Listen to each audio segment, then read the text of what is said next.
लालची लोग बैठे हैं गद्दी पर जो सिर्फ अपना ही राज चाहते हैं। आप हमसे प्रमाण मांगते हैं कि आप हिंदुस्तानी है कि नहीं है, आप संवैधानिक है कि नहीं है। आप पहले बताइए कि आप क्या हैं, आप लोग क्या हैं। यहाँ लड़ाई उस धर्म की नहीं है, यहाँ लड़ाई है संविधान में जो लिखा है उसके साथ बराबरी से रहने की, आजादी से रहने की। लोकतंत्र है ये देश। ये देश ना ही कोई इस्लामिक देश है और ना ही कोई ये हिंदू राष्ट्र देश है। मस्जिदों पे लिखा जाता है जय श्री राम। आपने देखा मस्जिदों पे रातों रात लिख जाता है राम। ये नहीं कहता कि किसी को परेशान करे, किसी को हानि पहुंचाए, किसी को नुकसान पहुंचाए। देख रहे हैं जितनी नफरत अब पड़ गई है, कभी नहीं थी, कभी नहीं थी। जाइए देखिए देश कहाँ जा रहा है, कर्जदार हो गया देश, कितना कर्जे में डूब गया है देश। लेकिन इनकी आंखें नहीं खुल रही हैं। आपके पास मुद्दा ही असली यही है चुनाव जीतने का, मंदिर और मस्जिद। रोजगार के नाम पर आप कुछ नहीं है। सबसे बड़ी बात ये कि आप ईवीएम से जीत रहे हैं। जिस दिन आप बैलेट पेपर पे चुनाव करा लेंगे उस दिन आपको यकीन हो जाएगा कि आपकी हैसियत क्या है हमारे देश के अंदर। ये ईवीएम एक मजाक बन के रह गया है। अगर सच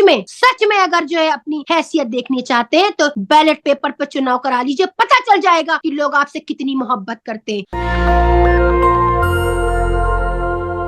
नमस्कार, मेरा नाम नवीन कुमार नंदन और आप देख रहे हैं नेशनल दस्तक।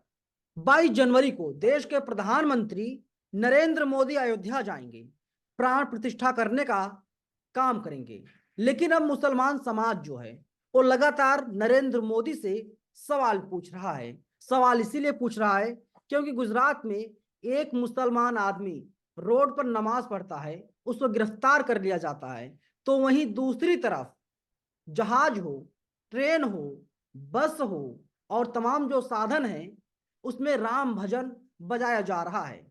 तो लगातार मुसलमान समाज यही कह रहा है कि किस तरीके से सरकार दो नजरिए से देख रही है। मुसलमानों को गिरफ्तार किया जा रहा है और हिंदुओं को खुली छूट दी हुई है, और जबकि दोनों अपने धर्म को लगातार आगे बढ़ाने का काम कर रहे हैं। मेरे साथ उजमा प्रवीण है। उजमा जी, क्या कहेंगी? राम राज्य पूरे देश में आ चुका है। अयोध्या में भगवान राम का मंदिर भी बनकर के तैयार हो गया है। नरेंद्र मोदी जी जाएंगे, मुसलमानों को गिरफ्तार किया जा रहा है। देखिए पहली चीज तो ये कि दो पहलू से देखा जा रहा है। आप बिल्कुल ठीक कह रहे हैं कि इनका नजरिया एक नहीं है। जो सरकार कहती है कि सबका साथ, सबका विकास और सबका विश्वास लेकर चलने वाली सरकार सिर्फ एक तरफा काम कर रही है, एक तरफा न्याय कर रही है, एक तरफा जो है सजाएं दे रही है, एक तरफा जो है क्या नाम है बलात्कारियों को एक तरफा छोड़ा जा रहा है। और जो मुस्लिम पक्ष है, जो मुसलमान लोग हैं, अगर वो जरा सा भी छोटा सा भी उनका एक क्राइम है तो उसे गोदी मीडिया हु हवल्ला मचा के उसे दिखाती है। अभी आपने देखा कि राम मंदिर पर अटैक करने की जो धमकी जो दी थी, जो दो लोगों ने, वो मुसलमान बताए जा रहे थे। जब तक कि मीडिया उसे मुसलमान बता रही थी तब तक के हु हवल्ला हो रहा था। जैसे ही उसको ये साबित हुआ कि वो हिंदू धर्म के हैं तो फौरन ही मीडिया खामोश हो गई। उस पर कोई भी किसी तरह के कोई वो नहीं हुआ। और अभी तक के हमारे मोदी जी, योगी जी हमारे उत्तर प्रदेश के बताए जाते हैं बुलडोजर बाबा। और लखनऊ की राजधानी लखनऊ में ही वो आदमी पकड़े गए दोनों जानकीपुरम से। अभी तक उनके घर पर बुलडोजर नहीं चला। लेकिन अगर एक मुसलमान धमकी क्या, एक छोटा सा ट्वीट भी फेसबुक पर या ट्विटर पर कर देता है तो उसके घर बुलडोजर पहुंच जाता है। इस तरह का अन्याय हो रहा है लगातार। अरे आप कैसे कह सकते हैं अन्याय हो रहा है? नरेंद्र मोदी का स्लोगन है सबका साथ, सबका विकास, सबका विश्वास। देखिए सबका साथ सबका विकास ये सब झूठी और ढकोसला है और एक झूठ है। और सबसे बड़ी बात ये कि राम मंदिर, जिस राम मंदिर का नाम लेकर ये दुनिया में फोफा फैला रहे हैं, उस राम मंदिर को रोजगार मिलेगा। पहली चीज तो ये है कि अगर न्यायपालिका ने ये फैसला कर दिया था, ठीक है, कि राम मंदिर जो है क्या नाम है इनके पक्ष में गया, तो हमने भी खामोश फैसले को माना।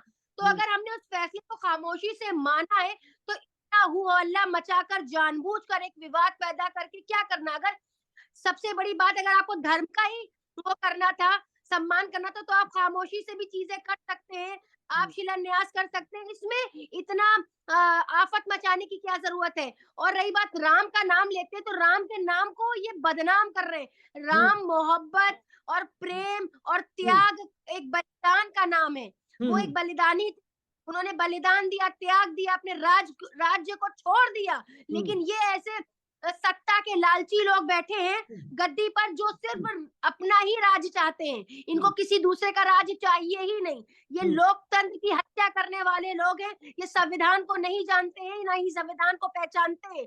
ये वो लोग हैं जो एक तरफा फैसले कर रहे हैं, जबकि देश के अंदर भारत का संविधान ये कहता है कि आप बराबरी का मामला करिए, चाहे वो हिंदू हो, चाहे वो मुस्लिम हो, चाहे वो सिख हो, चाहे वो ईसाई हो। और ये जो दूसरी बात करते हैं हिंदू राष्ट्र बनाने की कोशिश, जब ये हिंदू राष्ट्र की नाम देते हैं, तो अगर जब हमारे संविधान में ऐसा नहीं है, तो आप होते कौन है ये चीज कहने वाले?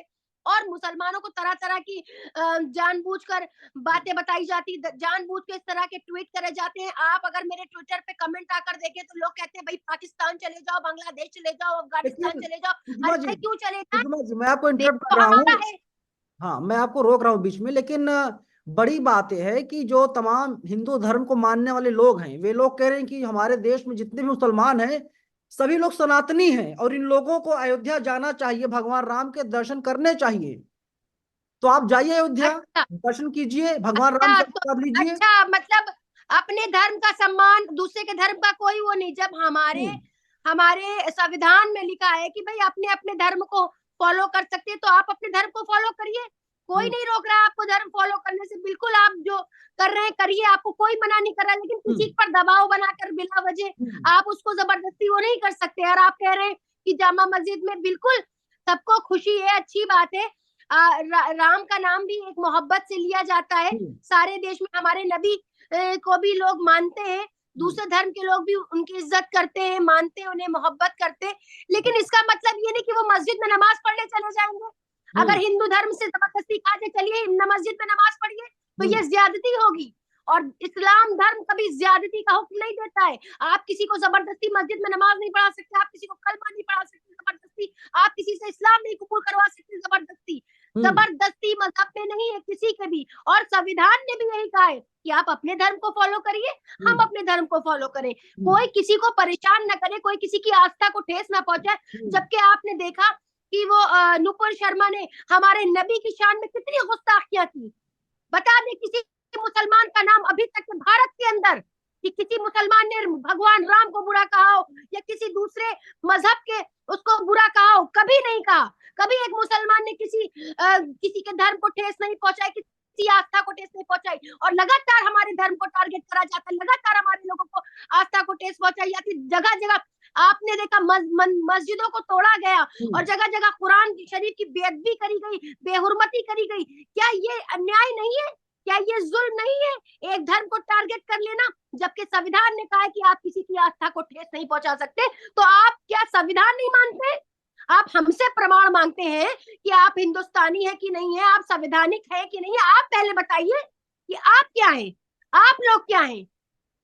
यहाँ लड़ाई उस धर्म की नहीं है, यहाँ लड़ाई है संविधान में जो लिखा है उसके साथ बराबरी से रहने की, आजादी से रहने की। लोकतंत्र है ये देश ना ही कोई इस्लामिक देश है और ना ही कोई ये हिंदू राष्ट्र देश है।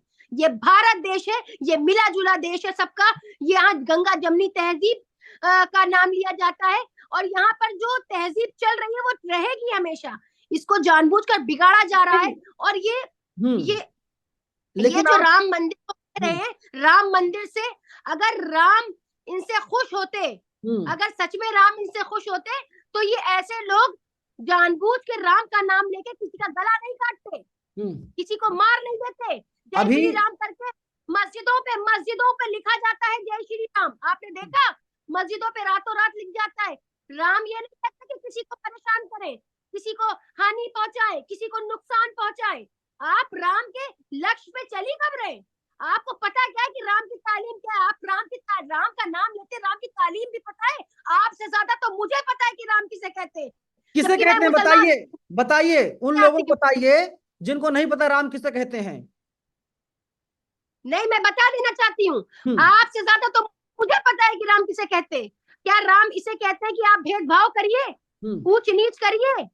अभी आप देखिए तमाम लोगों को न्योता मिला, हमारे प्रधानमंत्री जी आ रहे हैं, मुख्यमंत्री उत्तर प्रदेश के आ रहे हैं, तमाम राज्यों के मुख्यमंत्री आ रहे हैं।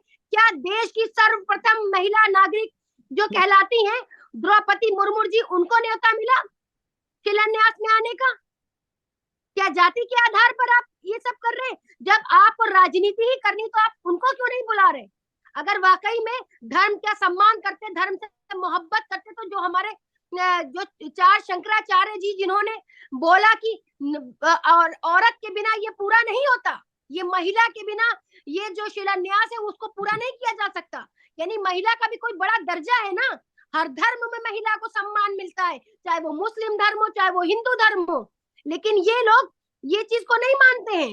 ये शंकराचार्य तो बात को भी ठुकरा देंगे। जब उन्होंने न्योता ठुकराया शंकराचार्य ने, तब मीडिया ने नहीं दिखाया, पर जब कांग्रेस ने ठुकराया। कहा जा रहा, कांग्रेस की कोई हितैषी कांग्रेस में हूँ मैं, एज अ सोशल एक्टिविस्ट तो मैं पहले ही बता दूं। लेकिन जब कांग्रेस ने ठुकराया तो मीडिया का क्या रूप था? विपक्ष को और ज्यादा मतलब दिखाना कि देखिए किस तरह से ये किया। जब शंकराचार्य ने ठुकराया तो ये नहीं बताया कि क्यों ठुकराया, क्योंकि महिला के बिना कोई भी कार्य पूरा नहीं होता है, किसी भी धर्म हो, चाहे वो हिंदू धर्म हो, चाहे वो मुस्लिम धर्म हो। तो हमारे मोदी जी की पत्नी कहाँ है? और हमारे योगी जी की तो शादी नहीं हुई है। तो उसके लिए क्या किया जाए? उसके लिए ऑप्शन ढूंढिए। जब वाकई आप सनातनी धर्म कहते हैं और धर्म का सम्मान करते हैं, तो धर्म के लक्ष्य पे चलिए। जो धर्म कहता है वो काम करिए, उसको पूरा करिए, पूर्ण रूप से जो है वो करिए काम। आधा अधूरा काम क्यों कर रहे हैं? आधा अधूरा दिखाकर अंधभक्तों को दिखाना चाह रहे, देखो हमने ये कर दिया, वोट तुम हम ही को देना। क्योंकि वोट जो है वो पूरा सब उसी का मुद्दा बन चुका है। राम मंदिर को वोट का मुद्दा बना। उजमा जी सुनिए, ये बहकावा है। उजमा जी सुनिए, नरेंद्र मोदी जो है वो मनुवाद पर लगातार चोट कर रहे हैं, प्रहार कर रहे हैं। मनुवादी व्यवस्था को मोदी जी खत्म कर रहे हैं। मनुवादी व्यवस्था को खत्म नहीं कर रहे, मनुवादी लोग आ रहे हैं। अब जो आप देख रहे हैं जितनी नफरत अब बढ़ गई है, कभी नहीं थी, कभी नहीं थी। सबने मिलकर आजादी की लड़ाई लड़ी, सब मोहब्बत से रहते थे, प्रेम से रहते थे। भले ही कोई राजनीति आए जाए, चाहे कांग्रेस आए, चाहे समाजवादी आए, चाहे बसपा आए, चाहे कोई भी आए, सपा आए, किसी को कोई मतलब नहीं, लेकिन लोग मोहब्बत से रहते थे। लेकिन जब से ये भाजपा आई है, इसने सिवाय नफरत के कुछ नहीं फैलाया है देश के अंदर। रोजगार दिया नहीं, शिक्षा दी नहीं, स्वास्थ्य दिया नहीं, तो दिया क्या? नफरत दी है, नफरत। और देश नफरत से चलाने की कोशिश की जा रही है। और देश नफरत से नहीं चलेगा, देश चलेगा मोहब्बत से, प्यार से। और वाकई जो राम का संदेश है उसको पहुंचाइए घर घर तक। राम का संदेश है प्रेम, मोहब्बत, त्याग, बलिदान। ये है राम। राम नफरत का नाम। नफरत आप लोगों के दिलों में भर रहे हैं। भगवा दिखा के क्या साबित करना चाह रहे हैं? भगवा दिखा के क्या साबित करना चाह रहे हैं? कि आप सबसे बड़े हिंदू हैं। आपसे बड़ा कोई हिंदू उतरा नहीं है। बाकी कोई पूजा नहीं करता, खाली आप घर में पूजा करते हैं और कोई नहीं पूजा करता। कोई अपने धर्म को नहीं मानता। सबसे बड़े धर्म के ठेकेदार आप हो गए हैं। आपने पूरे धर्म का ठेका ले लिया है। सब धर्म फॉलो कर रहे हैं, हिंदू भी धर्म फॉलो कर रहा है, मुसलमान भी धर्म फॉलो कर रहा है। लेकिन असल देश को जरूरत है रोजगार की, शिक्षा की, स्वास्थ्य की। आपको पता है कल की ट्रामा सेंटर की जाकर रिपोर्ट लेकर आइए। 24 घंटे मरीज पड़ा रहा बाहर इमरजेंसी में, लेकिन बेड नहीं था और मरीज की मौत हो गई 24 घंटे के अंदर। बेड नहीं था ट्रामा सेंटर में। जब कोई हिंदू हो चाहे मुसलमान हो, जब उसे बेड नहीं मिलता है हॉस्पिटलों में, तब उसे मंदिर और मस्जिद की याद नहीं आती है। तब उसे मंदिर और मस्जिद की याद नहीं आती, उसे ये याद आती है कि ऑक्सीजन मिल जाए, आईसीयू मिल जाए, वेंटिलेटर मिल जाए। हर कोई सरकारी अस्पताल की तरफ भागता है, हर गरीब आदमी सरकारी अस्पताल की तरफ भागता है। आप अस्पताल की बात कर रही हैं। एक एंकर है न्यूज 18 इंडिया के, अंबानी के चैनल के, अमीश देवगन नाम उनका। वो कहते हैं कि जो राम मंदिर चला गया उसको अस्पताल जाने की जरूरत ही नहीं पड़ेगी। तो भाई अस्पताल बंद कर दो। नहीं नहीं नहीं, ये किसी का धर्म नहीं कहता, ये हमारा धर्म भी नहीं कहता। हमारा धर्म चिल्ला रहा है, हमारा धर्म कहता है इलाज करिए, परहेज करिए, तब दुआ करिए। दुआ भी है पर दुआ के साथ दवा भी है। हम कोई मजहब नहीं कहता कि खाली जो है क्या नाम है आप दुआओं पे भरोसा करिए। दवा भी करिए, दवा भी करिए, दुआ भी करिए। तो दवा भी करिए और प्रार्थना भी करिए। ये थोड़ी ना कि खाली आप जो है सिर्फ एक चीज को लेकर। आपको स्वास्थ्य केंद्र की चीजों को ठीक करना होगा। उत्तर प्रदेश की राजधानी लखनऊ, जिसे स्मार्ट सिटी कहा जाता है, सबसे ज्यादा बदतर हालात ट्रामा सेंटर के हैं जहां बेड नहीं है, जहां डॉक्टर की शिकायतें हैं। डॉक्टर कहते हैं जब ये यहाँ बेड नहीं है तो आप जाके सरकार से कहिए। जब डॉक्टर से पूछो तो कहता सीएमओ से बोलिए, जब सीएमओ से पूछो तो कहता है जाकर स्वास्थ्य मंत्री से पूछिए, जब स्वास्थ्य मंत्री से पूछा जाता है तो कहा जाता है कि यूपी उत्तर प्रदेश सरकार माननीय योगी आदित्यनाथ से जाकर अपील करिए। तो जब तक इंसान अपील करने जाए तब तक उसका मरीज मर जाए। न जाने कितने मरीज मर चुके हैं सिर्फ इसी लापरवाही के चक्कर में कि ऑक्सीजन नहीं है, बेड नहीं है, वेंटिलेटर नहीं है। सिर्फ इसी वजह से, सिर्फ गरीब इस वजह से मर रहा। गरीब की जिंदगी की आप कहाँ कोई अहमियत नहीं है। उजमा जी, आप अस्पताल के चक्कर में कहाँ पड़ी हुई हैं? भक्त तो कह आप रहे हैं कहाँ कि पड़े तो भक्त, अगर सुनिए, नहीं नहीं नहीं नहीं ठीक है ठीक है। सवाल तो अगर आप सुनिए। बीमार हुए नवीन जी, आप भी एक हिंदू धर्म से आते हैं, अगर अभी आपको बीमार हो जाए, मान लीजिए आपको कोई बीमारी होती तो आप कहाँ जाएंगे? अस्पताल दिखाने जाएंगे या मंदिर जाएंगे? नहीं, मैं बताइए। और लगातार हम लोग इसकी बात तो आप करते हैं, अस्पताल जाते तो मैं भी अस्पताल जाऊंगी, लेकिन मैं जो मस्जिद नहीं जाऊंगी। पहले लेकिन, मेरा धर्म कहता है पहले अस्पताल जाइए, दिखाइए, लेकिन दुआ भी करिए, दवा भी करिए। राइट ये टू, थोड़ी ना, ये किसी का धर्म नहीं सिखाता, ये प्रोपेगंडा है, ये धर्म जानबूझ के धर्म की राजनीति की जा रही है। अरे देश कहाँ जा रहा है? जाइए देखिए देश कहाँ जा रहा है। कर्जदार हो गया देश, कितना कर्जे में डूब गया है देश। लेकिन इनकी आंखें नहीं खुल रही हैं। खुलेंगी, अभी नहीं खुलेंगी, सबकी खुलेंगी। देश 20 साल पीछे चला जाएगा तब इनकी आंखें खुलेंगी, और चला गया है, कुछ बचा नहीं है। लेकिन अभी भी सबको एक फोफा फैलाया जा रहा है। भाई हम क्या करेंगे? मेन चीज ये है कि भाई हमने ये नहीं कहा कि हमारी मस्जिद बना कर दो। अयोध्या में इतनी बड़ी मस्जिद बन रही, बल्कि मस्जिद ना बनाई जाए, वहां पर जितने भी हैं हॉस्पिटल्स बना दिए जाएं और शिक्षा के केंद्र बना दिए जाए, मस्जिद ना बनाई जाए। फतवा जारी होगा आपके खिलाफ, मौलाना फतवा जारी करेंगे आपके खिलाफ। हमारी पुरानी मस्जिद में हम उन्हें आबाद कर लेंगे, आप हम उसमें नमाज पढ़ेंगे। आप मस्जिद के खिलाफ बोल रही हैं, आपके खिलाफ फतवा जारी करेंगे मौलाना, नहीं, तैयार रहिए। जो लोग होंगे, सुनिए, जो सही दीन जानते होंगे, जो सही तालीम जानते होंगे, वो कभी फतवा नहीं देते। फतवा वो कभी नहीं देते हैं। उनको पता है देश को जरूरत है इस वक्त मेडिकल कॉलेज की, ट्रामा सेंटर की, हॉस्पिटल्स की। मस्जिद, वो जो मेरी पुरानी मस्जिदें हैं, हम उन्हीं को आबाद करेंगे, हम उन्हीं में नमाज पढ़ेंगे। और बल्कि जो हमारी पुरानी मस्जिद है उन्हें तोड़ा ना जाए, उनके ऊपर बुलडोजर ना चलाया जाए। अभी सुनहरी बाग की मस्जिद को लाया गया है बीच में, उस पर भी ऑर्डर आए, लेकिन उसको भी ना तोड़ा जाए। क्यों तोड़ा जाए? हम नई मस्जिद बनाने के लिए नहीं कहते, लेकिन हमारी पुरानी मस्जिदों को भी हाथ न लगाया जाए। बस हमारा इतना कहना है। हमें नई मस्जिदें नहीं चाहिए, मत कीजिए। हमें नई मस्जिद नहीं है। अयोध्या अयोध्या सिर्फ झांकी है, काशी मथुरा बाकी है, पता है आपको? देखिए मत वो बोलो। टारगेट है, देखिए एक टारगेट है उनका। हाँ। 2024 चुनाव, उनके पास चुनाव के लिए कोई मुद्दा ही कहाँ है? मुद्दा तो मंदिर और मस्जिद है, मुद्दा कहाँ है? चुनाव को जीतने के लिए मुद्दा चाहिए होता है। जैसे अब हमारे एक युवा है बहुत, देखिए आप देख रहे चल रहे हैं, न्याय जोड़ो यात्रा, भारत जोड़ो यात्रा, राहुल गांधी जी। हम तो कांग्रेस से नहीं आते हैं, हम तो एज एक्टिविज्म में। अरे हमारे अगर मोदी भी भारत जोड़ो यात्रा, न्याय यात्रा करते तब हम उनका भी समर्थन करते। बीजेपी को, हमें बीजेपी से कोई ऐतराज नहीं है, हम बीजेपी के दुश्मन नहीं है, हम मोदी जी के दुश्मन नहीं है, योगी जी के दुश्मन नहीं। अगर योगी जी अच्छी चीजें लाते हैं, वाकई में अस्पतालों का रुख करते हैं, स्वास्थ्य केंद्र को देखते हैं, शिक्षा को देखते हैं, तो ठीक है, अच्छी बात है। लेकिन जब आपने लोगों को मस्जिद और मंदिर में ही गुमराह कर दिया है, तो आप और क्या करेंगे? कुछ नहीं कर सकते आप, आपसे कुछ नहीं होने वाला। आपके पास मुद्दा ही असली यही है, चुनाव जीतने का, मंदिर और मस्जिद। रोजगार के नाम पर आप कुछ नहीं है। आप जाकर उनसे सबक लीजिए जो पैदल यात्राएं कर रहे हैं, रोजगार के लिए आवाज उठा रहे हैं, शिक्षा के लिए आवाज उठा रहे हैं, स्वास्थ्य के लेकर आवाज उठा रहे हैं। न जाने कितने लोग बेरोजगार हैं, लोगों की भर्तियां नहीं हुई हैं। आज लोग न जाने बीटीसी, बीएड, टीटीआई कितना कुछ करके बैठे हैं, लोगों के नंबर ही नहीं आ रहे। आप जाइए देखिए, यूपी पुलिस में जो भर्तियां हुई थी, वो आज भी उनकी भर्तियां कैंसिल पड़ी हैं, तो कुछ नहीं हुआ है। आप जो सरकार को ललकार रही हैं, 5 KD से आपके घर की दूरी तकरीबन मेरे ख्याल से 5-7 किलोमीटर की दूरी पर है। डर नहीं लगता है क्या आपको? पर है? मैंने सुना नहीं, क्या दूरी पर है? 5 KD से जो आपका घर है उसके बीच की दूरी 5 से 7 हम्म। किलोमीटर है, ज्यादा से ज्यादा। आपको डर नहीं लगता? अच्छा, आप सरकार को ललकार रही है खुलेआम। मुझे क्यों डर लगेगा? मैं आजाद देश में रहती हूँ, आजाद देश की नागरिक हूँ, भारत की नागरिक हूँ, मामूली बात नहीं है।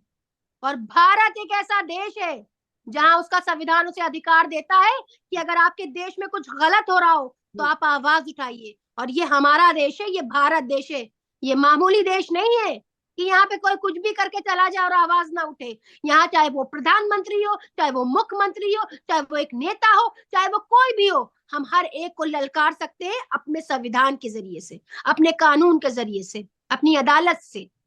इस तरह से हम लोगों को ललकार सकते हैं। उनकी आवाज, अधिकार दिया है।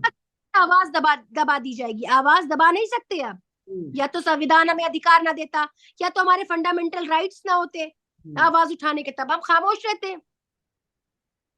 जब हमारा देश आवाज उठाने की हमें इजाजत दे रहा है तो हम क्यों आवाज ना उठाएं भाई?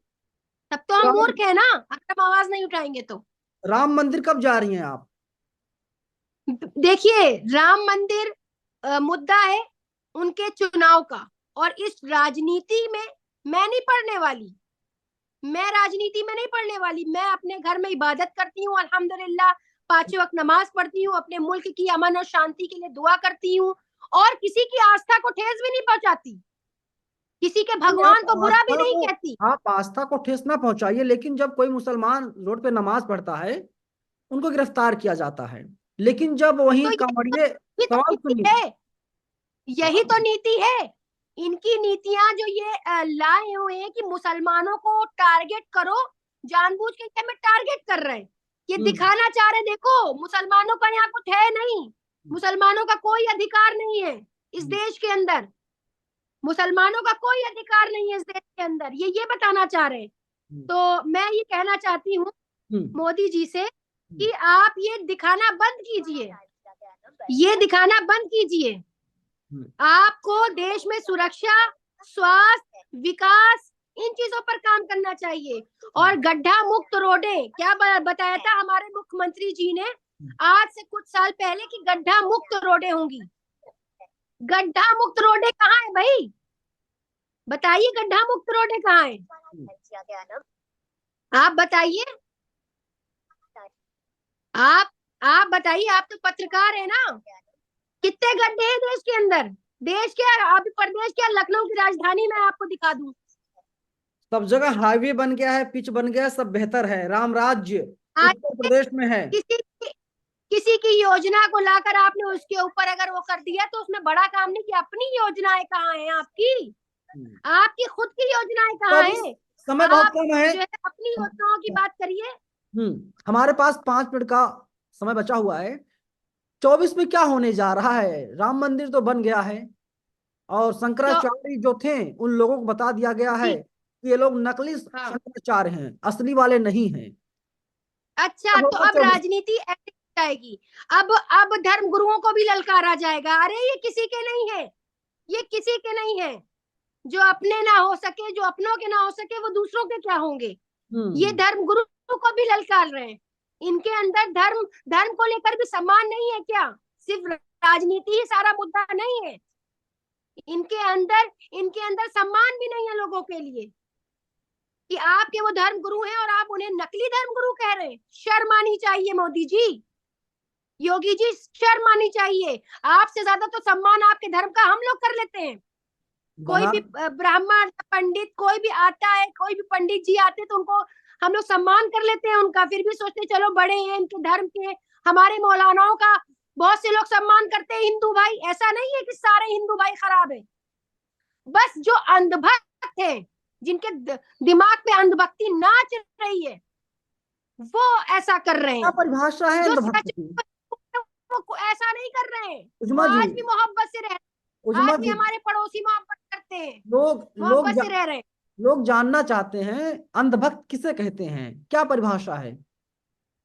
अंधभक्त लोग जानना अंधभक्त उसे कहते हैं कि पेट्रोल महंगा हो जाए तो भाई हम लेंगे 5,000 रुपए में, सिलेंडर महंगा हो जाए तो भाई हम लेंगे, अगर दाल महंगी हो जाए तो भाई हम लेंगे, टमाटर महंगा हो जाए तो भाई हम लेंगे, स्वास्थ्य केंद्र में अगर आपको ऑक्सीजन ना मिले हम मरीज को मार देंगे, मरीज की हत्या हो जाएगी, लेकिन हम मोदी जी का गाना गाना, योगी जी का गाना गाना नहीं छोड़ेंगे। हमारे हमारे घर में कोरोना से लोग मर जाएंगे, लोगों की चिता को अग्नि नहीं दे पाएंगे, नाले में बहा दिया जाएगा, समंदर में उनकी अस्थियों को, उनके जो है शव को बहा दिया जाएगा, कुत्ते नोच नोच के उनके शव को खा लेंगे, तब भी हम मोदी जी को जिताएंगे। ये है अंधभक्ति, इसी का नाम है अंधभक्ति। कोरोना कोई भूला नहीं है, आप भले ही भूल गए हो। आप लोगों को जो धर्म का नशा दिलाकर ये सोच रहे हैं कि कोई कोरोना भूल गया है, कोरोना कोई भूला नहीं। और सबसे बड़ी बात ये कि आप ईवीएम से जीत रहे हैं। जिस दिन आप बैलेट पेपर पे चुनाव करा लेंगे, उस दिन आपको यकीन हो जाएगा कि आपकी हैसियत क्या है हमारे देश के अंदर। जिस दिन आप ईवीएम चलिए, जिस दिन ईवीएम हो जाएगा, ईवीएम का बाइकआउट होना चाहिए, तब हमको पता चलेगा कि वाकई देश में चुनाव हो रहा है। अभी चुनाव नहीं हो रहा है, मजाक हो रहा है, मजाक। मजाक समझते हैं? मजाक हो रहा है, देश की जनता के साथ मजाक हो रहा है, यहाँ के स्वास्थ्य के साथ मजाक हो रहा है, देश के शिक्षा के साथ मजाक हो रहा है, देश की चिकित्सा के साथ मजाक हो रहा है, देश की महिला के साथ मजाक हो रहा है। ये ईवीएम एक मजाक बन के रह गया है। अगर सच में अगर जो है अपनी हैसियत देखनी चाहते हैं तो बैलेट पेपर पर चुनाव करा लीजिए, पता चल जाएगा कि लोग आपसे कितनी मोहब्बत करते हैं। अंधभक्त तो चंद है, लेकिन जो सही, जो सच्चे देशभक्त है, आज भी वो, उनकी आंखें खुली हुई है, वो एजुकेटेड है, उनको पता है कि क्या हो रहा है देश के अंदर, क्या चल रहा है। वाकई जो पढ़े लिखे नागरिक है वो जान रहे हैं कि क्या चल रहा है। आज धर्म का सवाल नहीं है, धर्म अपना अपना फॉलो सब कर लेंगे, हम अपने घर में कर लेंगे, आप लोग अपने घर में कर लेंगे, लेकिन जो देश की हालत है, जो अर्थव्यवस्था चरमरा गई है देश की, उसको कौन ठीक करेगा? उसकी जिम्मेदारी तो प्रधानमंत्री की होती है, मुख्यमंत्री की होती है, गृह मंत्री की होती है, विधायकों की होती है, सांसदों की होती है। तो ये सब कहाँ है? ये सब कहाँ है? ये क्या कर रहे हैं देश के अंदर? सिर्फ हेट स्पीच दे रहे हैं, दूसरे मजहब को बुरा कह रहे हैं, दूसरों को लांछन लगा रहे हैं, दूसरों पर काले कानून ला रहे हैं, कभी किसानों के लिए, कभी पहलवानों के लिए, कभी जवानों के लिए, कभी ड्राइवरों के लिए। क्यों प्रताड़ित कर रहे हैं आप इतना? क्यों प्रताड़ित कर रहे हैं आप लोगों को इतना? किसने अधिकार दिया है आपको लोगों को प्रताड़ित करने का?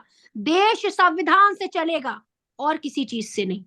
देश सिर्फ संविधान से, और संविधान ये कहता है अपने अपने घरों में, अपनी अपनी मस्जिदों में, अपने अपनी मंदिरों में अपने अपने धर्म को फॉलो करिए, किसी की आस्था को ठेस न पहुंचाइए, देश को उन्नति समय हमारे पास नहीं है। चलिए, उसमें प्रवीण है और साफ तौर पर नरेंद्र मोदी की जम करके आलोचना कर रही है। पूरी बातचीत पर आप हमें अपनी राय कमेंट बॉक्स में जरूर बताइएगा कि ये बातचीत आपको कैसी लगी। धन्यवाद, शुक्रिया। जय भारत। नेशनल दस्तक की आपसे गुजारिश है कि अगर इसको बचाना चाहते हैं तो नेशनल दस्तक को सब्सक्राइब करने के लिए रेड कलर के सब्सक्राइब बटन को दबाएं, फिर बेल आइकन की घंटी दबाएं। नेशनल दस्तक को बचाने के लिए बहुत जरूरी है कि हर खबर को शेयर करें, लाइक करें, कमेंट जरूर करें।